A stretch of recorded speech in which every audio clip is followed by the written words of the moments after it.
ಚಿತ್ರದುರ್ಗದ ರೇಣುಕಾ ಸ್ವಾಮಿ ಕೊಲೆ ಕೇಸ್ಗೆ ಸಂಬಂಧಪಟ್ಟ ಹಾಗೆ ಸೋಮವಾರ ದರ್ಶನ್ ಭವಿಷ್ಯ ನಿರ್ಧಾರವಾಗಲಿದೆ. ಮಾಫಿ ಸಾಕ್ಷಿ ಅರ್ಜಿಯ ಬಗ್ಗೆ ಸೋಮವಾರ ತೀರ್ಪು ಹೊರಬೀಳಲಿದೆ. ಈಗಾಗಲೇ ಮುಂದೂಡಿಕೆ ಆಗ್ತಾನೆ ಇದೆ ಮಾಫಿ ಸಾಕ್ಷಿಯ ಅರ್ಜಿಯ ವಿಚಾರಣೆ.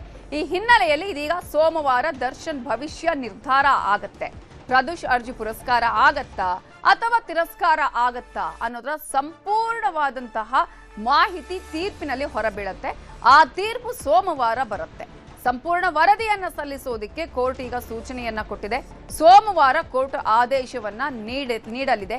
ಈ ಹಿನ್ನೆಲೆಯಲ್ಲಿ ಸೋಮವಾರದವರೆಗೂ ಕೂಡ ಇದೀಗ ಒಂದು ರೀತಿಯಾದಂತಹ ರಿಲೀಫ್, ಮತ್ತೊಂದು ಕಡೆ ಒಂದು ರೀತಿಯ ಆತಂಕ ಅಂತಾನೆ ಹೇಳಬೇಕಾಗುತ್ತೆ. ಏನಾಗುತ್ತೋ ಏನೋ ಸೋಮವಾರ ಅನ್ನುವಂತಹ ಆತಂಕ. ಅಟ್ಲೀಸ್ಟ್ ಸೋಮವಾರದವರೆಗಾದ್ರೂ ಟೈಮ್ ಇದೆಯಲ್ಲ, ಏನು ಆಗ್ಲಿಕ್ಕಿಲ್ಲ ಸದ್ಯಕ್ಕೆ ಅನ್ನುವಂತಹ ಒಂದು ರಿಲೀಫ್ ಕೂಡ ಇದ್ದ ಹಾಗೆ ಕಾಣಿಸ್ತಾ ಇದೆ. ಆದ್ರೆ ಈಗ ಮಾಫಿ ಸಾಕ್ಷಿಯ ವಿಚಾರಣೆ ಸಂದರ್ಭದಲ್ಲಿ ಆಕ್ಷೇಪಣೆ ಸಲ್ಲಿಸೋದಕ್ಕೂ ಕೂಡ ಅವಕಾಶವನ್ನ ಕೊಡಬೇಕು ಅಂತ ಹೇಳಿ ದರ್ಶನ್ ಪರ ವಕೀಲರು ಈಗ ಕೋರ್ಟ್ಗೆ ಕೂಡ ಮನವಿಯನ್ನ ಮಾಡಿಕೊಡೋದು, ಅಂದ್ರೆ ಮೇಲ್ಮನವಿಯನ್ನ ಸಲ್ಲಿಸ್ತಿದ್ದಾರೆ. ಇಂತಹ ಸಂದರ್ಭದಲ್ಲಿ ಇದೀಗ ದರ್ಶನ್ಗೆ ಸಂಬಂಧಪಟ್ಟ ಹಾಗೆ ಏನು ಆಗಬಹುದು, ದರ್ಶನ್ ಭವಿಷ್ಯ ಅನ್ನುವಂತಹ ತೀರ್ಪು ಸೋಮವಾರ ಹೊರಬೀಳಲಿದೆ. ಚಿತ್ರದುರ್ಗದ ರೇಣುಕಾಸ್ವಾಮಿ ಕೊಲೆ ಪ್ರಕರಣದಲ್ಲಿ ಜೈಲು ಪಾಲಾಗಿರುವಂತಹ ದರ್ಶನ್ಗೆ ಸಂಕಷ್ಟದ ಮೇಲೆ ಸಂಕಷ್ಟ ಉಂಟಾಗ್ತಾನೆ ಇದೆ. ಇದೀಗ ತನ್ನ ಆಪ್ತನೇ ತಾನು ಮಾಫಿ ಸಾಕ್ಷಿಯಾಗಿ ನಾನು ಮಾಹಿತಿಯನ್ನ ಕೊಡ್ತೀನಿ ಅಂತ ಹೇಳಿರೋದು ದೊಡ್ಡ ಮಟ್ಟದ ಹೊಡೆತ ಅಂತಾನೆ ಹೇಳಬೇಕು. ಮತ್ತೊಂದು ಕಡೆ ಆರೋಪಿ ಪವಿತ್ರ ಗೌಡ ಬಗ್ಗೆ ನ್ಯಾಯಾಧೀಶರು ಗರಂ ಆಗಿದ್ದಾರೆ. ವಿಚಾರಣೆಗೆ ಲೇಟ್ ಆಗಿ ಹಾಜರಾಗಿದ್ರು ಪವಿತ್ರ ಗೌಡ. ಸೊ ಯಾಕೆ ಲೇಟ್ ಆಗಿ ಹಾಜರಾಗಿದ್ದು, ಹೆಡ್ಫೋನ್ ಯಾಕೆ ಬಳಸ್ತಿದ್ದಾರೆ ಅನ್ನುವ ಪ್ರಶ್ನೆಯನ್ನ ನ್ಯಾಯಮೂರ್ತಿಗಳು ಅಲ್ಲಿ ಕೇಳಿದ್ದಾರೆ. ಹೆಡ್ಫೋನ್ ಬಳಸೋದಕ್ಕೆ ನಿಮ್ಗೆ ಯಾರು ಪರ್ಮಿಷನ್ ಕೊಟ್ರು, ವುಮೆನ್ಸ್ ಸೆಲ್ ನಲ್ಲಿ ಹೆಡ್ಫೋನ್ಸ್ ಕೊಡ್ತಾರಾ ಅಂತ ಅಧಿಕಾರಿಗಳಿಗೆ ಕ್ಲಾಸ್ ಅನ್ನ ತೆಗೆದುಕೊಂಡಿದ್ದಾರೆ ಜಡ್ಜ್. ಆಗ ಪವಿತ್ರ ಗೌಡ ಹೇಳ್ತಾರೆ, ಇಲ್ಲ ಮೇಡಮ್ ನಾನು ಬಳಸಿಲ್ಲ ಅಂತ ಪವಿತ್ರ ಗೌಡ ಹೇಳ್ದಾಗ್ಲೂ ಕೂಡ ನಾನು ನೋಡಿದ್ದೇನೆ ಅಂತ ಜಡ್ಜ್ ಹೇಳ್ತಾರೆ. ಜಡ್ಜ್ ಸುಜಾತಾ ಎಂ ಸಾಮ್ರಾಣಿ ಅವರು ಜೈಲಾಧಿಕಾರಿಗಳಿಗೆ ಕ್ಲಾರಿಫಿಕೇಶನ್ ಅನ್ನ ಕೂಡ ಇದೀಗ ಕೇಳಿದ್ದಾರೆ. ಹೇಗಿస్తే ಅವರಿಗೆ ಹೆಡ್ಫೋನ್ ಸಿಕ್ತು, ವುಮೆನ್ಸ್ ಸೆಲ್ ಅಲ್ಲಿ ಕೊಡ್ತಾರಾ ಹೆಡ್ಫೋನ್ ಅನ್ನ ಅನ್ನುವಂತಹ ಪ್ರಶ್ನೆಯನ್ನ ಮಾಡಿದ್ದಾರೆ. ಅಧಿಕಾರಿಗಳಿಗೂ ಕೂಡ ಅಲ್ಲಿ ಕೇಳಿದ್ದಾರೆ, ಅವರು ಯಾರು ಪರ್ಮಿಷನ್ ಕೊಟ್ಟರು ಹೆಡ್ಫೋನ್ ಬಳಕೆಗೆ, ಯಾರು ಕೊಟ್ಟವರು ಯಾರು ಹೆಡ್ಫೋನ್ ಅನ್ನುವಂತಹ ವಿಚಾರವನ್ನ ಕೂಡ ಈಗಾಗಲೇ ನ್ಯಾಯಾಧೀಶರು ಕೇಳಿದ್ದಾರೆ. ಅಲ್ಲಿ ಅವರು ಅದನ್ನೆಲ್ಲ ಗಮನಕ್ಕೆ ತಗೊಂಡ್ರೆ ನಾನು ನೋಡಿದ್ದೀನಿ ಅನ್ನುವ ವಿಚಾರವನ್ನ ಕೂಡ ಅಲ್ಲಿ ಹೇಳಿದ್ದಾರೆ ನ್ಯಾಯಾಧೀಶರು. ಅವರಿಗೆ ಹೆಡ್ಫೋನ್ ಹಾಕೊಂಡಿದ್ದೀನಿ ನಾನು ನೋಡಿದ್ದೀನಿ ಅಂತ ಹೇಳಿ ಇಲ್ಲ ಅಂತ ಹೇಳಿದಾಗ್ಲೂ ಕೂಡ ಜೈಲಾಧಿಕಾರಿಗಳಿಗೆ ಕ್ಲಾರಿಫಿಕೇಶನ್ ಕೇಳಿದ್ದಾರೆ. ಇದರ ಬಗ್ಗೆ ಇನ್ನಷ್ಟು ಡೀಟೇಲ್ಸ್ ಕೊಡೋದಕ್ಕೆ ನಮ್ಮ ರಿಪೋರ್ಟರ್ ಮಾದೇಶ್ ಈಗ ಫೋನ್ ಸಂಪರ್ಕದಲ್ಲಿ ಜಾಯ್ನ್ ಆಗಿದ್ದಾರೆ. ಮಾದೇಶ್, ಈಗಾಗಲೇ ಮಾಫಿ ಸಾಕ್ಷಿ ಅರ್ಜಿಯ ವಿಚಾರಕ್ಕೆ ಸಂಬಂಧಪಟ್ಟ ಹಾಗೆ ಸೋಮವಾರ ತೀರ್ಪು ಹೊರಬೀಳಲಿದೆ. ಏನಾಗುವಂತಹ ಸಾಧ್ಯತೆಗಳು ಕಾಣಿಸ್ತಾ ಇದೆ? ಈಗಾಗಲೇ ಮಾಫಿ ಸಾಕ್ಷಿ ಅರ್ಜಿ ವಿಚಾರಕ್ಕೆ ಸಂಬಂಧಪಟ್ಟಂತೆ ಒಂದು ಹೈಕೋರ್ಟ್ ನಲ್ಲಿ ಇವತ್ತು ವಿಚಾರಣೆ ನಡೆಯುತ್ತೆ. 2:30ಗೆ ವಿಚಾರಣೆ ನಡೆಯುತ್ತೆ. ಮತ್ತೊಂದ್ ಕಡೆ ದರ್ಶನ್ ಖುದ್ದು ಕೋರ್ಟ್ಗೆ ಹಾಜರಾಗುವಂತ ವಿಚಾರಕ್ಕೆ ಸಂಬಂಧಪಟ್ಟಂತೆ ಕೂಡ ದರ್ಶನ್ ಪರ ವಕೀಲರು ಸೆಷನ್ ಕೋರ್ಟ್ಗೆ ಅರ್ಜಿ ಹಾಕುವಂತ ಕೆಲಸವನ್ನು ಮಾಡಿದ್ರು. ಸೆಷನ್ ಕೋರ್ಟ್ಗೆ ದರ್ಶನ್ ನೇರವಾಗಿ ಹಾಜರಾಗಬೇಕಾ ಬೇಡವಾ ಅನ್ನೋದಕ್ಕೆ ಸಂಬಂಧಪಟ್ಟಂತೆ ಸೋಮವಾರ ಆದೇಶ ನೀಡುವಂತ ಕೆಲಸವನ್ನ ಕೋರ್ಟ್ ಮಾಡುತ್ತೆ. ಇವತ್ತು ವಿಚಾರಣೆ ನಡೆಸುವಂತ ಕೆಲಸವನ್ನ ಮಾಡಲಾಗಿತ್ತು. ಅಂದ್ರೆ ದರ್ಶನ್ರನ್ನ ಪಾರ್ಟಿ ಸವಾಲು ವಿಚಾರಕ್ಕೆ ಸಂಬಂಧಪಟ್ಟಂತೆ ದರ್ಶನ್ ಮಾಹಿತಿಯನ್ನ ಪಡಿಬೇಕಾಗಿದೆ. ಹೀಗಾಗಿ ಅವರನ್ನ ನೇರವಾಗಿ ಕೋರ್ಟ್ಗೆ ಹಾಜರುಪಡಿಸಬೇಕು ಅಂತೇಳಿ ದರ್ಶನ್ ಪರ ವಕೀಲರಾದಂತಹ ಅಸ್ಮತ್ ಪಾಷಾ ಅವರು ಮನವಿ ಮಾಡುವಂತ ಕೆಲಸವನ್ನ ಮಾಡಿದ್ರು. ಈ ಒಂದು ಸಂದರ್ಭದಲ್ಲಿ ಈ ಒಂದು ವಿಚಾರಕ್ಕೆ ಸಂಬಂಧಪಟ್ಟಂತೆ SPP ಪ್ರಸನ್ನ ಕುಮಾರ್ ಅವರು ಆಕ್ಷೇಪಣೆ ವ್ಯಕ್ತಪಡಿಸುವಂತ ಕೆಲಸವನ್ನು ಮಾಡಿದ್ರು. ಯಾಕೆ ಅವರನ್ನ ಕೋರ್ಟ್ಗೆ ಹಾಜರುಪಡಿಸಬಾರದು ನೇರವಾಗಿ ಅನ್ನೋದಕ್ಕೆ ಸಂಬಂಧಪಟ್ಟಂತೆ ಒಂದಷ್ಟು ಸುಪ್ರೀಂ ಕೋರ್ಟ್ನ ಆದೇಶವನ್ನ ಮುಂದಿಟ್ಟು ಮಂಡನೆ ಮಾಡುವಂತ ಕೆಲಸವನ್ನು ಮಾಡಿದ್ರು. ಮತ್ತೊಂದ್ ಕಡೆ ಈ ಒಂದು ವಿಚಾರದ ಬಗ್ಗೆ ಯಾಕೆ ಅಂದ್ರೆ ಅದ್ರ ಬಗ್ಗೆ ಅವ್ರನ್ನ ನೇರವಾಗಿ ದರ್ಶನ್ರನ್ನ ಕೋರ್ಟ್ಗೆ ಹಾಜರುಪಡಿಸೋಕೆ ಸಂಬಂಧಪಟ್ಟಂತೆ ಒಂದಷ್ಟು ವಿಚಾರಗಳನ್ನ ವಾದ ಮಂಡನೆ ಮಾಡುವಂತ ಕೆಲಸವನ್ನ ದರ್ಶನ್ ಪರ ವಕೀಲರು ಕೂಡ ಮಾಡಿದ್ರು. ವಾದ ಮತ್ತೆ ಪ್ರತಿವಾದವನ್ನ ಆಲಿಸಿರುವಂತಹ ಕೋರ್ಟ್ ಈ ಒಂದು ಆದೇಶವನ್ನ ಸೋಮವಾರಕ್ಕೆ ಮುಂದೂಡಿದೆ. ಇದು ಒಂದು ಕಡೆ ಆದ್ರೆ ಮತ್ತೊಂದು ಕಡೆ ಹೈಕೋರ್ಟ್ ನಲ್ಲಿ ಈಗ ಮಾಫಿ ಸಾಕ್ಷಿ ವಿಚಾರಕ್ಕೆ ಸಂಬಂಧಪಟ್ಟಂತೆ ಸೆಷನ್ಸ್ ಕೋರ್ಟ್ ನ ಆದೇಶವನ್ನ ಪ್ರಶ್ನೆ ಮಾಡಿ ಹೈಕೋರ್ಟ್ಗೆ ಅರ್ಜಿ ಹಾಕುವಂತ ಕೆಲಸವನ್ನ ಈಗಾಗಲೇ ದರ್ಶನ್ ಪರ ವಕೀಲರು ಮಾಡಿದ್ದಾರೆ. ನಮ್ಮ ವಾದವನ್ನ ಸೆಷನ್ ಕೋರ್ಟ್ ನಲ್ಲಿ ಕೇಳಲಾಗಿಲ್ಲ, ಯಾಕಂದ್ರೆ ಮಾಫಿ ಸಾಕ್ಷಿಯನ್ನ ಪರಿಗಣಿಸಬಾರದು ಅಂತ ಹೇಳಿ ಈಗ ಒಂದಷ್ಟು ನಮ್ಮ ವಾದವನ್ನ ಕೇಳಬೇಕು ಅಂತ ಹೇಳಿ ದರ್ಶನ್ ಪರ ವಕೀಲರಾದಂತಹ ಅಸ್ಮತ್ ಪಾಷಾ ಅವರು ಹೈಕೋರ್ಟ್ ಮೆಟ್ಟಿಲೇರಿದ್ದಾರೆ. 2:30 ಸುಮಾರಿಗೆ ಈಗ ಕೆಲವೇ ಕ್ಷಣದಲ್ಲಿ ಹೈಕೋರ್ಟ್ ನಲ್ಲೂ ಕೂಡ ಈ ಒಂದು ಅರ್ಜಿಗೆ ಸಂಬಂಧಪಟ್ಟಂತೆ ನಾಗಪ್ರಸನ್ನ ಅವರ ಪೀಠದಲ್ಲಿ ಈಗ ವಿಚಾರಣೆ ಕೂಡ ಶುರುವಾಗುತ್ತೆ. ಇಲ್ಲಿ ಮತ್ತೊಂದು ಗಮನಿಸಬೇಕಾದಂತ ಅಂಶ ಏನಂದ್ರೆ ಈಗಾಗಲೇ ಸೆಷನ್ ಕೋರ್ಟ್ ಆದೇಶ ಏನ್ ಮಾಡಿದೆ ಅಂದ್ರೆ ಸೆಷನ್ಸ್ ಕೋರ್ಟ್ ನಲ್ಲಿ ಟ್ರಯಲ್ ಕೋರ್ಟ್ ನಲ್ಲಿ ಯಾವುದೇ ಆರೋಪಿ ಕೊಲೆ ಆರೋಪಿ ಆಗಿರ್ಬೋದು ಯಾವುದೇ ಆರೋಪಿ ತನ್ನ ಮಾಫಿ ಸಾಕ್ಷಿ ಅರ್ಜಿ ಏನಾದ್ರು ಹಾಕಿದ್ರೆ ಅಲ್ಲಿ ಆಕ್ಷೇಪಣೆ ಸಲ್ಲಿಸೋದಕ್ಕೆ ಆಗೋದಿಲ್ಲ ಅಂತೇಳಿ ಇದೇ ನಾಗಪ್ರಸನ್ನ ಅವರು ಈ ಮುಂಚೆ ಆದೇಶವನ್ನ ನೀಡುವಂತ ಕೆಲಸವನ್ನು ಮಾಡಿದ್ರು. ಈಗ ಅವರ ಬೆಂಚ್ಗೆ ಈ ಒಂದು ಮೇಲ್ಮನವಿ ತಲುಪಿದೆ. ಅಲ್ಲಿ ಏನೆಲ್ಲ ಆಗುತ್ತೆ ಅನ್ನೋದು ಸದ್ಯಕ್ಕೆ ಕುತೂಹಲ ಹುಟ್ಟಿಸಿದೆ. ಹೈಕೋರ್ಟ್ ನಲ್ಲಿ ದರ್ಶನ್ಗೆ ರಿಲೀಫ್ ಸಿಗುತ್ತಾ ಏನೋ ಅನ್ನೋದನ್ನ ಕಾದ್ ನೋಡ್ಬೇಕಿದೆ.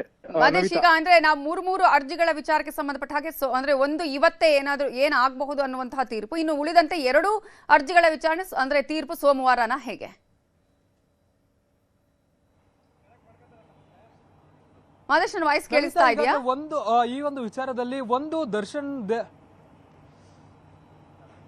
ನವಿತಾ, ಇಲ್ಲಿ ದರ್ಶನ್ ನೇರವಾಗಿ ಕೋರ್ಟ್ಗೆ ಹಾಜರಾಗಬೇಕಾ ಬೇಡವಾ ಅನ್ನೋದಕ್ಕೆ ಸಂಬಂಧಪಟ್ಟಂತೆ ಸೋಮವಾರ ಆದೇಶವನ್ನ ಕಾಯ್ದಿರಿಸುವಂತ ಕೆಲಸವನ್ನ ಸೆಷನ್ಸ್ ಕೋರ್ಟ್ಸ್ ಮಾಡಿದೆ. ಇದು ಒಂದು ಕೇಸ್ ಆದ್ರೆ, ಮತ್ತೊಂದು ಕಡೆ ಈಗ ಇಲ್ಲಿ ಮಾಫಿ ಸಾಕ್ಷಿಯನ್ನಾಗಿ ಪರಿಗಣಿಸಬೇಕಾ ಬೇಡವಾ, ಮತ್ತೆ ಪ್ರದೋಷ್ ಹೇಳಿಕೆಯನ್ನ ತೆಗೆದುಕೊಳ್ಬೇಕಾ ಬೇಡವಾ ಅನ್ನೋದಕ್ಕೆ ಸಂಬಂಧಪಟ್ಟಂತೆ ಆ ಒಂದು ಅರ್ಜಿಗೆ ಸಂಬಂಧಪಟ್ಟಂತೆ 18ನೇ ತಾರೀಕು ವಿಚಾರಣೆಯನ್ನ ಮುಂದೂಡುವಂತ ಕೆಲಸವನ್ನ ಈಗಾಗಲೇ ಸೆಷನ್ಸ್ ಕೋರ್ಟ್ ಮಾಡಿತ್ತು. ಹೀಗಾಗಿ 18ನೇ ತಾರೀಕು ಮಾಫಿ ಸಾಕ್ಷಿಯನ್ನಾಗಿ ಪ್ರದೋಷ್ನನ್ನ ಪರಿಗಣಿಸಬೇಕಾ ಬೇಡವಾ ಅನ್ನೋದಕ್ಕೆ ಸಂಬಂಧಪಟ್ಟಂತೆ 18ನೇ ತಾರೀಕು ಸೆಷನ್ ಕೋರ್ಟ್ ಮತ್ತೆ ವಿಚಾರಣೆಯನ್ನ ಕೈಗೆತ್ತಿಕೊಳ್ಳುವಂತ ಕೆಲಸವನ್ನು ಮಾಡಲಾಗುತ್ತೆ. ಆ ಒಂದು ಗ್ಯಾಪ್ ನಲ್ಲಿ ಅಂದ್ರೆ 18ನೇ ತಾರೀಕಿನ ಒಳಗಾಗಿ ದರ್ಶನ್ ಪರ ವಕೀಲರಾಗಿರ್ಬೋದು ಮತ್ತೆ ಯಾರೆಲ್ಲ ಮಾಫಿ ಸಾಕ್ಷಿಗೆ ಆಕ್ಷೇಪಣೆಯನ್ನ ವ್ಯಕ್ತಪಡಿಸಿದ್ದಾರೆ ಆ ಎಲ್ಲ ಆರೋಪಿಗಳು ಹೈಕೋರ್ಟ್ಗೆ ಹೋಗಿ ತಮ್ಮ ಮೇಲ್ಮನವಿಯನ್ನ ಸಲ್ಲಿಕೆ ಮಾಡೋದಕ್ಕೆ ಅವಕಾಶ ಇದೆ. ಈಗಾಗಲೇ ದರ್ಶನ್ ಪರ ವಕೀಲರು ಹೈಕೋರ್ಟ್ಗೆ ಮೇಲ್ಮನವಿಯನ್ನ ಸಲ್ಲಿಸಿದ್ದಾರೆ. ಯಾವ ಒಂದು ಕಾರಣಕ್ಕಾಗಿ ಇಲ್ಲಿ ಪ್ರದೋಷ್ನನ್ನ ಈ ಒಂದು ಪ್ರಕರಣದಲ್ಲಿ ಮಾಫಿ ಸಾಕ್ಷಿಯನ್ನಾಗಿ ಪರಿಗಣಿಸಬಾರದು ಅಂತೇಳಿ, ಯಾಕಂದ್ರೆ ಇದೊಂದು ಗಂಭೀರ ಪ್ರಕರಣ ಆಗಿದೆ. ಇಲ್ಲಿ ಆತ ಕೂಡ ಭಾಗಿಯಾಗಿದ್ದೇನೆ, ಆತನ ಮೇಲೂ ಕೂಡ ಅಪರಾಧ ಆರೋಪ ಇದೆ. ಹೀಗಾಗಿ ಆತನನ್ನ ಈ ಒಂದು ಪ್ರಕರಣದಲ್ಲಿ ಮಾಫಿ ಸಾಕ್ಷಿಯನ್ನಾಗಿ ಪರಿಗಣಿಸಬಾರದು ಅಂತೇಳಿ ದರ್ಶನ್ ಪರ ವಕೀಲರು ಈಗ ವಾದ ಮಂಡನೆ ಮಾಡೋದಕ್ಕೆ ಮುಂದಾಗಿದ್ದಾರೆ. ಹೈಕೋರ್ಟ್ ನಲ್ಲಿ ತುರ್ತು ವಿಚಾರಣೆಗೆ ಮನವಿ ಮಾಡುವಂತ ಕೆಲಸವನ್ನು ಮಾಡಿದ್ರು. ಹೀಗಾಗಿ ಕೆಲವೇ ಹೊತ್ತಲ್ಲಿ ಹೈಕೋರ್ಟ್ ನಲ್ಲಿ ಜಸ್ಟಿಸ್ ನಾಗಪ್ರಸನ್ನ ಅವರ ಬೆಂಚ್ ನಲ್ಲಿ ಈ ಒಂದು ವಿಚಾರಣೆ ಕೂಡ ಸ್ಟಾರ್ಟ್ ಆಗುವಂತ ಸಾಧ್ಯತೆ ಇದೆ. ಈಗಾಗಲೇ ತಮ್ಮ ವಾದಕ್ಕೆ ಸಂಬಂಧಪಟ್ಟಂತೆ ಅಂದ್ರೆ ಸೆಷನ್ ಕೋರ್ಟ್ ನಲ್ಲಿ ಈಗಾಗಲೇ ಒಂದಷ್ಟು ಸುಪ್ರೀಂ ಕೋರ್ಟ್ ಆದೇಶವನ್ನ ಉಲ್ಲೇಖ ಮಾಡುವಂತ ಕೆಲಸವನ್ನ ದರ್ಶನ್ ಪರ ವಕೀಲರು ಮಾಡಿದ್ರು. ಈಗ ಹೈಕೋರ್ಟ್ ನಲ್ಲೂ ಕೂಡ ಮೇಲ್ಮನವಿ ಸಲ್ಲಿಸಿದ ಸಂದರ್ಭದಲ್ಲಿ, ಯಾಕಂದ್ರೆ ಸೆಷನ್ ಕೋರ್ಟ್ ನಲ್ಲಿ ನಮ್ಮ ವಾದವನ್ನ ಸರಿಯಾಗಿ ಆಲಿಸಿಲ್ಲ, ಹೀಗಾಗಿ ನಮ್ಮ ಅರ್ಜಿಯನ್ನ ರಿಜೆಕ್ಟ್ ಮಾಡಿದೆ, ಹೀಗಾಗಿ ನಮಗೆ ವಾದವನ್ನ ಮಾಡೋದಕ್ಕೆ ಅವಕಾಶ ನೀಡಬೇಕು ಅಂತ ಹೇಳಿ ಸದ್ಯಕ್ಕೆ ಮೇಲ್ಮನವಿ ಸಲ್ಲಿಕೆ ಮಾಡುವಂತ ಕೆಲಸವನ್ನ ದರ್ಶನ್ ಪರ ವಕೀಲರು ಮಾಡಿದ್ದಾರೆ. ಕೆಲವೇ ಹೊತ್ತಲ್ಲಿ ವಿಚಾರಣೆ ನಡೆಯುತ್ತೆ. ಇಲ್ಲಿ ಆಗ್ಲೇ ಹೇಳಿದಂತೆ ಒಂದು ಇಲ್ಲಿ ವಿಚಾರ ಏನಂತಂದ್ರೆ, ಈ ಹಿಂದೆ ನಾಗಪ್ರಸನ್ನ ಅವರ ಪೀಠವೇ ಈ ಒಂದು ವಿಚಾರಕ್ಕೆ ಸಂಬಂಧಪಟ್ಟಂತೆ ಅಂದ್ರೆ ಯಾವುದೇ ಒಂದು ಪ್ರಕರಣದಲ್ಲಿ ಮಾಫಿ ಸಾಕ್ಷಿ ಆದಂತ ಸಂದರ್ಭದಲ್ಲಿ, ಅರ್ಜಿ ಹಾಕಿದಂತ ಸಂದರ್ಭದಲ್ಲಿ ಬೇರೆ ಆರೋಪಿಗಳು ಅದನ್ನ ಆಕ್ಷೇಪಣೆ ಸಲ್ಲಿಸುವಂತಿಲ್ಲ ಅಂತೇಳಿ ಅವರ ಬೆಂಚೆ ಆರ್ಡರ್ ಮಾಡಿತ್ತು. ಹೀಗಾಗಿ ಹೈಕೋರ್ಟ್ ನಲ್ಲಿ ಈಗ ಏನಾಗುತ್ತೆ ಅನ್ನೋದು ಸಾಕಷ್ಟು ಕುತೂಹಲ ಮೂಡಿಸಿದೆ. Navita, thank you Madesh. Details. ಕಲಬುರಗಿಯಲ್ಲಿ 2 ಶಂಕಿತ ಉಗ್ರರನ್ನ ವಶಕ್ಕೆ ಪಡೆಯಲಾಗಿದ್ದು, ಉತ್ತರ ಪ್ರದೇಶದ ATS ನಿಂದ 2ರನ್ನ ವಶಕ್ಕೆ ಪಡೆಯಲಾಗಿದೆ. ಪಾಕಿಸ್ತಾನದ ಜೊತೆಗೆ ನಿರಂತರ ಸಂಪರ್ಕದಲ್ಲಿದ್ರು ಇಬ್ಬರು. ಇದೀಗ ಕಲಬುರಗಿಯಲ್ಲಿ 2 ಶಂಕಿತ ಉಗ್ರರನ್ನ ವಶಕ್ಕೆ ಪಡೆದಿದ್ದಾರೆ ATS. ಉತ್ತರ ಪ್ರದೇಶ ATS ನಿಂದ 2 ಶಂಕಿತರನ್ನ ವಶಕ್ಕೆ ಪಡೆಯಲಾಗಿದ್ದು, ಇವರು ಪಾಕಿಸ್ತಾನದ ಜೊತೆಗೆ ನಿರಂತರ ಸಂಪರ್ಕದಲ್ಲಿದ್ರು ಅನ್ನುವ ಮಾಹಿತಿ ಕೂಡ ಇತ್ತು. ಸೊ ಈ ಹಿನ್ನೆಲೆಯಲ್ಲಿ ಅವರನ್ನ ವಶಕ್ಕೆ ಪಡೆದಿದ್ದಾರೆ. ಕೇಂದ್ರ ಗುಪ್ತಚರ ಇಲಾಖೆ ಮಾಹಿತಿಯ ಮೇರೆಗೆ ಉತ್ತರ ಪ್ರದೇಶ ATS ಇದೀಗ ಕಲಬುರಗಿಯಲ್ಲಿ 2ರನ್ನ ಶಂಕಿತ ಉಗ್ರರನ್ನ ವಶಕ್ಕೆ ಪಡೆದಿದ್ದಾರೆ. ಉಗ್ರರ ನಿಗ್ರಹ ಪಡೆಯಿಂದ 2ರನ್ನ ವಶಕ್ಕೆ ಪಡೆಯಲಾಗಿದ್ದು, ಕಲಬುರಗಿಯ ಅಜ್ಞಾತ ಸ್ಥಳದಲ್ಲಿ 2ರ ವಿಚಾರಣೆಯನ್ನ ಕೂಡ ಈಗ ATS ನವರು ಮಾಡ್ತಾ ಇದ್ದಾರೆ. ಉತ್ತರ ಪ್ರದೇಶದ ಮೊಹಮ್ಮದ್ ಸಮೀರ್ ಹಾಗೇನೆ ಸಲ್ಮಾನ್ ವಾಟ್ಸ್ಆಪ್ ಕಾಲ್, ಫೇಸ್ಬುಕ್ ಮೂಲಕ ಪಾಕ್ನ ನಂಟನ್ನ ಹೊಂದಿದ್ರು. ಸಮೀರ್ ರೂಮ್ನಲ್ಲಿ ಕೆಲ ಮ್ಯಾಪ್ಗಳು ಕೂಡ ಪತ್ತೆಯಾಗಿದೆ. ವಿಶ್ವವಿದ್ಯಾಲಯ ಪೊಲೀಸ್ ಠಾಣೆಯಲ್ಲಿ ಪ್ರಕರಣ ದಾಖಲಾಗಿದ್ದು, 2ರನ್ನ ವಶಕ್ಕೆ ಪಡೆದು ಪೊಲೀಸರು ವಿಚಾರಣೆ ಮಾಡ್ತಿದ್ದಾರೆ. ಸಲ್ಮಾನ್ ನನ್ನ ವಿಚಾರಣೆ ಮಾಡಿ ಬಿಟ್ಟು ಕಳುಹಿಸಿದ್ದಾರೆ ಪೊಲೀಸರು. ಇವರು ಪಾಕಿಸ್ತಾನದ ಜೊತೆ ಸಂಪರ್ಕದಲ್ಲಿ ಇದ್ರು ಅನ್ನುವಂತಹ ಒಂದಷ್ಟು ಈಗ ಅನುಮಾನದ ಹಿನ್ನೆಲೆಯಲ್ಲಿ ಇದೀಗ 2ರನ್ನ ವಶಕ್ಕೆ ಪಡೆಯಲಾಗಿದೆ. ಇದರ ಬಗ್ಗೆ ಇನ್ನಷ್ಟು ಡೀಟೇಲ್ಸ್ ಕೊಡೋದಕ್ಕೆ ನಮ್ಮ ರಿಪೋರ್ಟರ್ ಅರುಣ್ ಕುಮಾರ್ ಕದಂ ಈಗ ಫೋನ್ ಸಂಪರ್ಕದಲ್ಲಿ ಜಾಯ್ನ್ ಆಗಿದ್ದಾರೆ. ಅರುಣ್ ಕುಮಾರ್ ಕದಂ, ಇದೀಗ ಯಾವಾಗ ಇವರನ್ನ ವಶಕ್ಕೆ ಪಡೆಯಲಾಗಿದೆ, ಜೊತೆಗೆ ವಿಚಾರಣೆ ಸಂದರ್ಭದಲ್ಲಿ ಏನೆಲ್ಲ ಮಾಹಿತಿಗಳು ಲಭ್ಯ ಆಗಿದೆ? ಕಲಬುರಗಿಯಲ್ಲೂ ಕೂಡ ಐಸಿಸ್ ಪಾಕಿಸ್ತಾನದ ಜೊತೆ ನಂಟು ಹೊಂದಿರುವಂತಹ ಶಂಕಿತ ವ್ಯಕ್ತಿನಿಗೆ ಕೇಂದ್ರ ಗುಪ್ತಚರ ಇಲಾಖೆಯ ಅಧಿಕಾರಿಗಳಿಗೆ ವಶಕ್ಕೆ ಪಡೆದಿರುವಂತದ್ದು. 2 ಕಲಬುರಗಿಯ ಏನು ಒಂದು ಬೀಫ್ ಫ್ಯಾಕ್ಟರಿಯಲ್ಲಿ ಕೆಲಸ ಮಾಡ್ತೀವಿ. ಇವರು ಮೂಲತಃ UP ಉತ್ತರ ಪ್ರದೇಶನವರು. ಕಳೆದ 9 ತಿಂಗಳ ಹಿಂದೆ ಒಂದು ಫ್ಯಾಕ್ಟರಿಯಲ್ಲಿ ಕೆಲಸ ಮಾಡಕ್ಕೆ ಬಂದಿದ್ರು.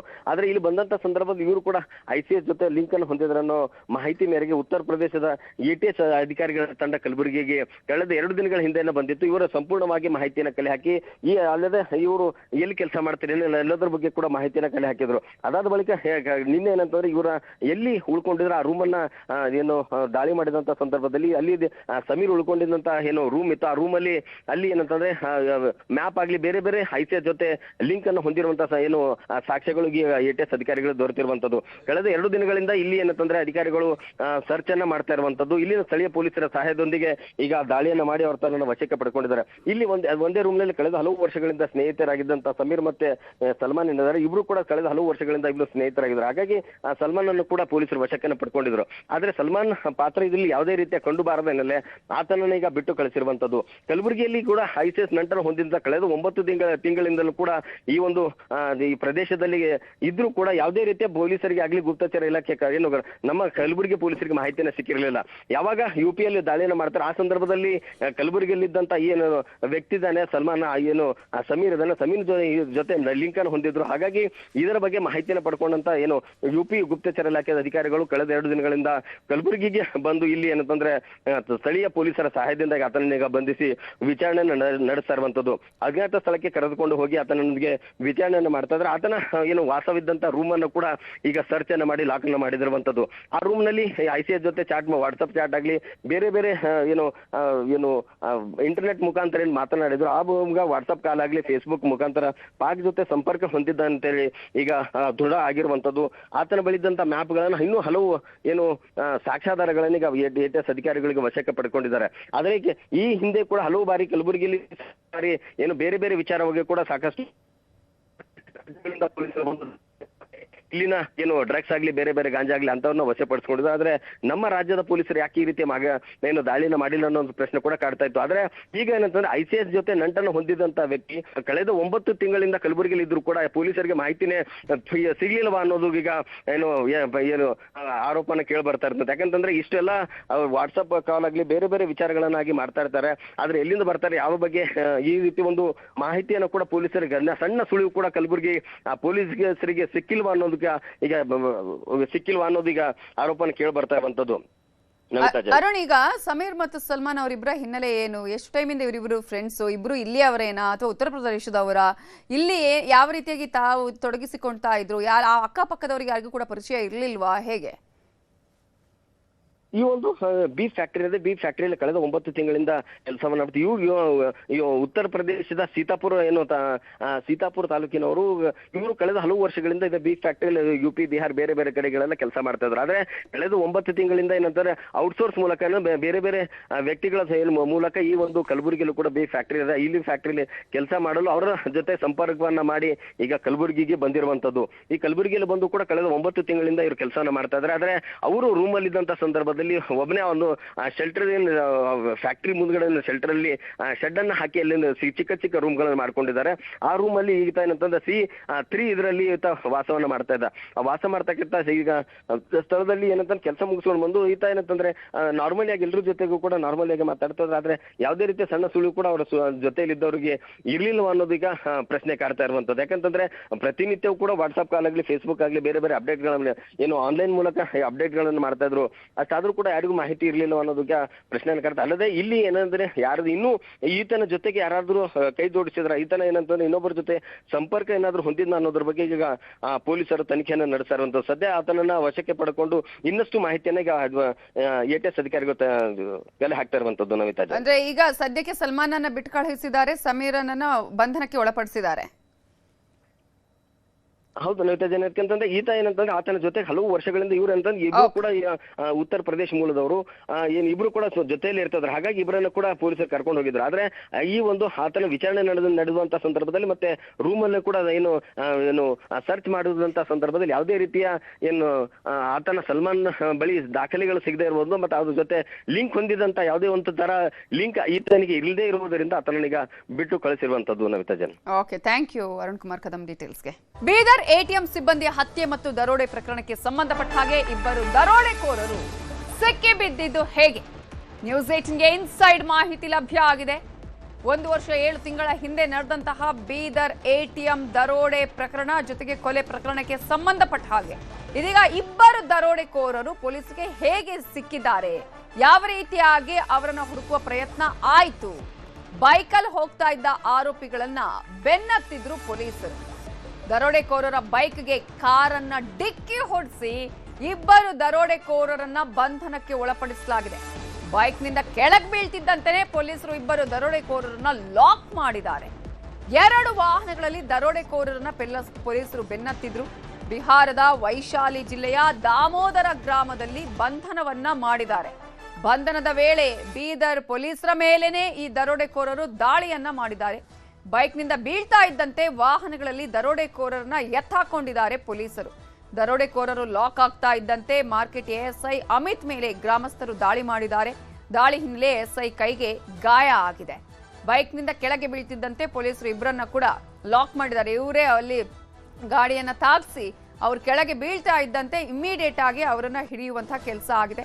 16 ಜನವರಿ 2025 ಬೀದರ್ನಲ್ಲಿ ಎಟಿಎಂ ದರೋಡೆ ಮಾಡಿದ್ದು, ಜೊತೆಗೆ ಎಟಿಎಂನ ಸಿಬ್ಬಂದಿಯನ್ನ ಕೊಲೆ ಮಾಡಿ ಈ ಹಣವನ್ನ ಎತ್ಕೊಂಡು ಹೋಗಿರುವಂತಹ ಪ್ರಕರಣಕ್ಕೆ ಸಂಬಂಧಪಟ್ಟ ಹಾಗೆ ಇದೀಗ ಇಬ್ಬರು ದರೋಡೆಕೋರರನ್ನ ಪೊಲೀಸರು ಹಿಡಿಯುವಲ್ಲಿ ಸಕ್ಸಸ್ ಆಗಿದ್ದಾರೆ. ಬರೋಬ್ಬರಿ 1 ವರ್ಷ 7 ತಿಂಗಳ ಬಳಿಕ ಇದೀಗ ಇಬ್ಬರು ದರೋಡೆಕೋರರು ಪೊಲೀಸರ ಕೈಗೆ ಸಿಕ್ಕಿಬಿದ್ದಿದ್ದಾರೆ. ಪ್ರಮುಖವಾಗಿ ಇವರು ಅವರು ಇದ್ದಂತಹ ಜಾಗವನ್ನು ನಾವು ಗಮನಿಸಿದ್ರೆ ಬಿಹಾರದಲ್ಲಿದ್ರು. ವೈಶಾಲಿ ಜಿಲ್ಲೆಯ ದಾಮೋದರ್ ಗ್ರಾಮದಲ್ಲಿ ಅವರನ್ನ ಬಂಧನಕ್ಕೆ ಒಳಪಡಿಸಲಾಗಿದೆ. ಬೈಕ್ ಮೇಲೆ ಬಂದ ಇಬ್ಬರು ಆರೋಪಿಗಳನ್ನು ನಿನ್ನೆ ನಾವು ದಸ್ತಗಿರಿ ಮಾಡಿದ್ದೇವೆ. ಸುಮಾರು ಒಂದು 20 ದಿನದಿಂದ ಅವರ ಮೂವ್ಮೆಂಟ್ ಮೇಲೆ ನಾವು ನಿಗಾ ವಹಿಸಿದ್ದೇವೆ. ಅದರ ಪ್ರಕಾರ ನಿನ್ನೆ ಇಂಥ ಕಡೆ ಬರಬಹುದಂತ ನಾವು ಅಂದಾಜು ಮಾಡಿ ಅಲ್ಲಿ ಟ್ರ್ಯಾಪ್ ಮಾಡಿ ಕೂತಿದ್ವಿ ನಾವು. ಸೊ ನಿನ್ನೆ ಸಿಕ್ಕಿದ್ದಾರೆ, ಅವರು ಇಬ್ಬರು ಸಿಕ್ಕಿದ್ದಾರೆ. ಇನ್ನೊಂದು ಟೀಮು ಬೈ ರೋಡ್ ಬರ್ತಾ ಇದೆ. ನಿನ್ನೆ ಬೈಕ್ ಡೀಟೇಲ್ಸ್ ಗೊತ್ತಾಗಿದೆ ನಮಗೆ.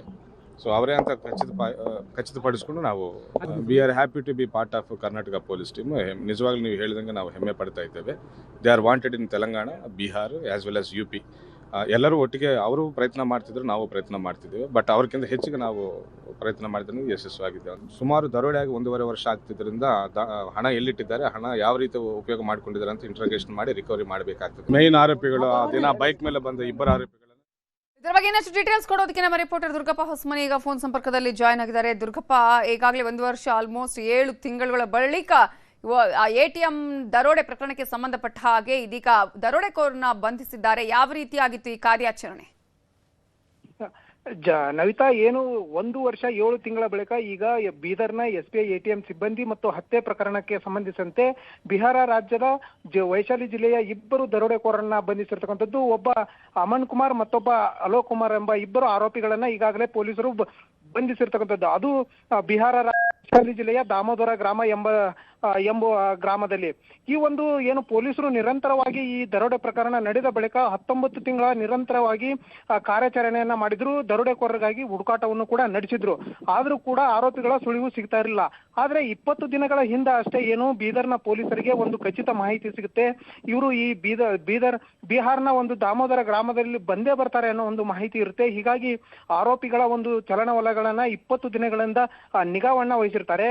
ನಿನ್ನೆ ಅಷ್ಟೇ ಏನು ಮಧ್ಯಾಹ್ನ ಇಬ್ಬರು ಆರೋಪಿಗಳು, ಅಂದ್ರೆ ಯಾರಿಗೂ ಗೊತ್ತು ಸಿಗಬಾರ್ದು ಅನ್ನೋ ಒಂದು ಉದ್ದೇಶದಿಂದ ಇವರು ಪ್ರತಿನಿತ್ಯ ಸಂಚರಿಸಿದಂತ ವೇಳೆಯಲ್ಲಿ ಎಲ್ಲಾದ್ರೂ ಹೊರಗೆ ಹೋಗ್ತಕ್ಕಂಥ ಸಂದರ್ಭದಲ್ಲಿ ಕಡ್ಡಾಯವಾಗಿ ಹೆಲ್ಮೆಟ್ ಅನ್ನ ಧರಿಸಿಯೇ ಹೊರಗಡೆ ಬರ್ತಿದ್ರಂತೆ. ಆದ್ರೆ ಇದೆಲ್ಲ ಪೊಲೀಸರಿಗೆ ಗೊತ್ತಿತ್ತು. ಹೀಗಾಗಿ ದಾಮೋದರ ಗ್ರಾಮಕ್ಕೆ ಈ ಆರೋಪಿಗಳು ಬಂದೇ ಬರ್ತಾರೆ ಅನ್ನೋ ಒಂದು ಖಚಿತ ಮಾಹಿತಿಯ ಹಿನ್ನೆಲೆಯಲ್ಲಿ ಆರೋಪಿಗಳು ಬೈಕ್ ನಲ್ಲಿ ಬಂದಂತ ಸಂದರ್ಭದಲ್ಲಿ ನಿನ್ನೆ ಮಧ್ಯಾಹ್ನ ಏನು 2 ತಂಡಗಳಾಗಿ ಇಲ್ಲಿ ಏನು ಬೀದರ್ ಪೊಲೀಸರು ಕಾರ್ಯಾಚರಣೆಯನ್ನ ನಡೆಸಿದ್ದು. ಒಂದು ತಂಡ ಏನು ಆರೋಪಿಗಳನ್ನ ಬೈಕ್ ನಲ್ಲಿ ಹೋಗ್ತಕ್ಕಂಥ ಸಂದರ್ಭದಲ್ಲಿ ಕೆಳಗೆ ಬೀಳಿಸ್ತಕ್ಕಂಥ ಪ್ರಯತ್ನ ಮಾಡುತ್ತೆ. ಇನ್ನೊಂದು ತಂಡ ಏನು ಬಿದ್ದಂತಹ ದರೋಡೆಕೋರರನ್ನ ಲಾಕ್ ಮಾಡುವಂತ ಒಂದು ಪ್ಲಾನ್ ಅನ್ನ ಮಾಡಿಕೊಂಡು ಪ್ಲಾನ್ ಕೂಡ ಸಕ್ಸಸ್ ಆಗಿರ್ತಕ್ಕಂಥದ್ದು. ಈಗಾಗಲೇ ಏನು ಬಿಹಾರ ರಾಜ್ಯದಿಂದ ಬೀದರ್ ಕಡೆಗೆ ಈಗಾಗಲೇ ಆರೋಪಿಗಳನ್ನ ಕರೆತರುವಂತಹ ಪ್ರಯತ್ನ ಕೂಡ ನಡೀತಾ ಇರತಕ್ಕಂಥದ್ದು. ಮತ್ತೆ ನಿರಂತರವಾಗಿ ಈ ಒಂದು ಕಾರ್ಯಾಚರಣೆ ನಡೆದ ಏನು ಜನವರಿ 2025 ಜನವರಿ 16 ಮತ್ತು 2025 ಏನು ನಡೆದಿತ್ತು ಈ ಒಂದು ಘಟನೆ ನಡೆದ ಬಳಿಕ ಏನು ಬೀದರ್ನಿಂದ ತೆಲಂಗಾಣದ ಹೈದರಾಬಾದ್ ಮೂಲಕ ಹೈದರಾಬಾದ್ಗೆ ಹೋಗಿ ಅಲ್ಲಿಂದ ಛತ್ತೀಸ್ಗಢದ ರಾಯಪುರಕ್ಕೆ ಹೋಗಕ್ಕೆ ಪ್ರಯತ್ನ ಮಾಡ್ತಾರೆ. ಮತ್ತೆ ಆ ಪ್ರಯತ್ನವು ಕೂಡ ಅಲ್ಲಿಂದ ವಿಫಲ ಆಗಿ ಬೇರೆ ಪೊಲೀಸರ ಕಣ್ತಪ್ಪಿಸಿ ಬೇರೆ ಕಡೆ ಹೋಗಿರ್ತಾರೆ. ಅಲ್ಲಿಂದ ಏನು ಇಲ್ಲಿವರೆಗೆ ಪೊಲೀಸರ ಕೈಗೆ ಸಿಕ್ಕಿರ್ಲಿಲ್ಲ. ಇವತ್ತು ಬೀದರ್ ಪೊಲೀಸರು ಕಾರ್ಯಾಚರಣೆಯಲ್ಲಿ ಯಶಸ್ವಿ ಆಗಿರ್ತಕ್ಕಂಥದ್ದು. ಮತ್ತೆ ಬೀದರ್ನ ಪೊಲೀಸರ ಕಾರ್ಯಕ್ಕೂ ಕೂಡ ಈಗ ಮೆಚ್ಚುಗೆ ವ್ಯಕ್ತವಾಗ್ತಾ ಇರ್ತಕ್ಕಂಥದ್ದು. ನವಿತಾ, ಥ್ಯಾಂಕ್ ಯು ದುರ್ಗಪ್ಪ ಹೊಸಮನಿ ಡೀಟೇಲ್ಸ್ಗೆ. ಬೀದರ್ ಎಟಿಎಂ ಸಿಬ್ಬಂದಿ ಹತ್ಯೆ ಮತ್ತು ದರೋಡೆ ಪ್ರಕರಣಕ್ಕೆ ಸಂಬಂಧಪಟ್ಟ ಹಾಗೆ ಈಗಾಗಲೇ ಪ್ರಕರಣದ ಇಬ್ಬರನ್ನ ಬಂಧನಕ್ಕೆ ಒಳಪಡಿಸಿದ್ದಾರೆ. ಅವರನ್ನೀಗ ಕರ್ಕೊಂಡು ಬರ್ತಾ ಇದ್ದಾರೆ. ಗಾಯಾಳು ಶಿವ ಗುನ್ನಳ್ಳಿ ಮನೆಯಲ್ಲಿ ಇದೀಗ ನೆಮ್ಮದಿ. ಪರಸ್ಪರ ಸಿಹಿ ತಿನ್ನಿಸಿ ಸಂಭ್ರಮಿಸಿದ್ದಾರೆ ಶಿವ ಕುಟುಂಬಸ್ಥರು. ಬಿಹಾರ ರಾಜ್ಯದಲ್ಲಿ ಇಬ್ಬರನ್ನ ಬಂಧಿಸಿರೋದು ಸಂತಸ ತಂದಿದೆ ಅಂತ ಹೇಳಿದ್ದಾರೆ. 16 ಜನವರಿ 2025ರಂದು ನಡೆದಿದ್ದಂತಹ ಘಟನೆ. ಅದರಲ್ಲೂ ಕೂಡ ಎಟಿಎಂನಲ್ಲಿ ದರೋಡೆಯನ್ನ ಮಾಡಿದ್ರು. ಅಲ್ಲಿನ ಸಿಬ್ಬಂದಿಯ ಒಬ್ಬರನ್ನ ಸಾಯಿಸೇ ಬಿಟ್ಟಿದ್ರು. ಜೊತೆಗೆ ಇನ್ನೂ ಉಳಿದಂತೆ ಅನೇಕರಿಗೆ ಗಾಯ ಕೂಡ ಆಗಿತ್ತು. ಈ ಹಿನ್ನೆಲೆಯಲ್ಲಿ ಇದೀಗ ದರೋಡೆಕೋರರು ಬಂಧನಕ್ಕೆ ಒಳಪಟ್ಟಿದ್ದಾರೆ. ದರೋಡೆಕೋರರು ನಮ್ಮ ಜೀವನವನ್ನೇ ಹಾಳು ಮಾಡಿದ್ರು, ನನ್ನ ಸಹೋದ್ಯೋಗಿಯನ್ನ ಕೊಂದು ಬಿಟ್ರು ಅಂತ ಶಿವ ಬೇಸರವನ್ನ ಹೊರ ಹಾಕಿದ್ದಾರೆ. ಹಂತಕರನ್ನ ಎನ್ಕೌಂಟರ್ ಮಾಡಬೇಕು ಅಂತ ಆಗ್ರಹವನ್ನ ಮಾಡಿದ್ದಾರೆ. ಕಳೆದ 6 ತಿಂಗಳಿಂದ ನಾನು ಹೊರಗುತ್ತಿಗೆ ಆಧಾರದಲ್ಲಿ ಕೆಲಸಕ್ಕೆ ಹೋಗ್ತಾ ಇದ್ದೇನೆ. ಆದ್ರೆ 19 ತಿಂಗಳಾದ್ರೂ ನನಗೆ ಸರ್ಕಾರದಿಂದ ಆರ್ಥಿಕ ಪರಿಹಾರ ಸಿಕ್ಕಿಲ್ಲ ಅಂತ ನ್ಯೂಸ್ 18 ಕನ್ನಡಕ್ಕೆ ಗಾಯಾಳು ಶಿವ ಗುನ್ನಳ್ಳಿ ಹೇಳಿಕೆಯನ್ನ ಕೊಟ್ಟಿದ್ದಾರೆ.